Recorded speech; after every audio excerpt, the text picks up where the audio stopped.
હવે જે રીતનું ચિત્ર સામે આવી રહ્યું છે, કહાની મેં પૂરા ટ્વિસ્ટ છે। એને એ જ કારણ કે એક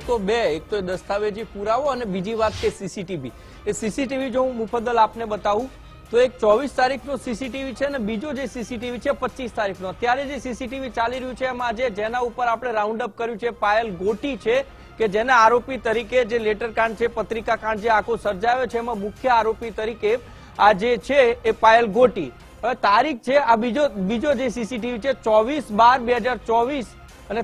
સમય છે સવારના 10:07 નો કે જે કુરિયર ઓફિસની અંદર આ અંદરનો સીસીટીવી છે એના સાથેની આ જે કુરિયર કરવામાં એની જે પહોંચ લઈ રહી છે અને એની સાથે રહેલી આ થેલી છે કે થેલીમાં જે લેટર પેડ ઉપર જે વાત હતી કે એ વેકરિયાનું જે લેટર પેડ છે એનો ઉપયોગ કર્યો છે, થેલી લઈને જાય છે અને આ જે લેટરો છે વાયરલ કર્યા છે કે ભાજપની જે કમલમ ઓફિસ હોય કે રત્નાકરજી છે તમામને આ જ કુરિયર ઓફિસમાંથી। અને બીજો સીસીટીવી છે આપ જોઈ શકો છો આ 25/12/2024 નો 16 ને 21 કલાકનો આ સીસીટીવી છે, એટલે લગભગ 3:30 થી 4 વાગ્યાનો સીસીટીવી છે ને જે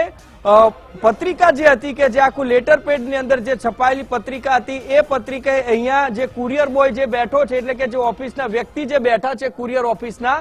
તેમને તે આપી રહી છે બેગમાંથી પોતે કાઢી અને કુરિયર કરવાનું છે એમ કહી અને હાથમાં જે કુરિયર બોય એટલે કે જે ઓફિસના ભાઈ જે અહીંયા બેઠા છે એમને આપી રહ્યા છે। આ પાયલ ગોટી છે 2 દિવસ અલગ અલગ દિવસે છે એને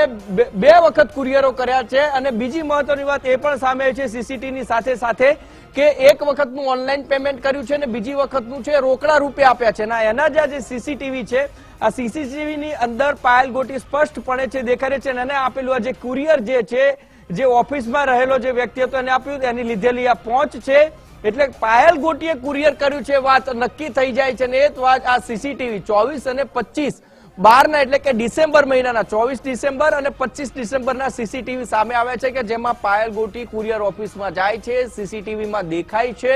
એ જે લેટર પેડ હતા એની અંદર લખાયેલા લખાણ સાથેના એ લેટર પેડ એ કુરિયર ઓફિસમાં બેઠેલા વ્યક્તિને આપે છે, તેની પહોંચ પણ છે પાયલ ગોટી સ્વીકારે છે। જી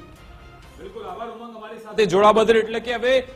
પાયલ ગોટીએ જે પણ સવાલ ઉઠાવ્યા હતા, જે પણ તેમણે નિવેદન આપ્યા, હવે આ તેના વિરુદ્ધના બધા પુરાવા છે, તેમના વિરુદ્ધના દ્રશ્યો છે, કારણ કે તે પોતે કુરિયર કરવા જાય છે। જે દસ્તાવેજ સામે આવ્યું છે સરકારી તેમાં એવું કહેવામાં આવ્યું કે ભાઈ રાત્રે ધરપકડ થઈ નથી તો શું કામ તેઓ ખોટું બોલ્યા તે પણ એક સવાલ અત્યારે થઈ રહ્યો છે।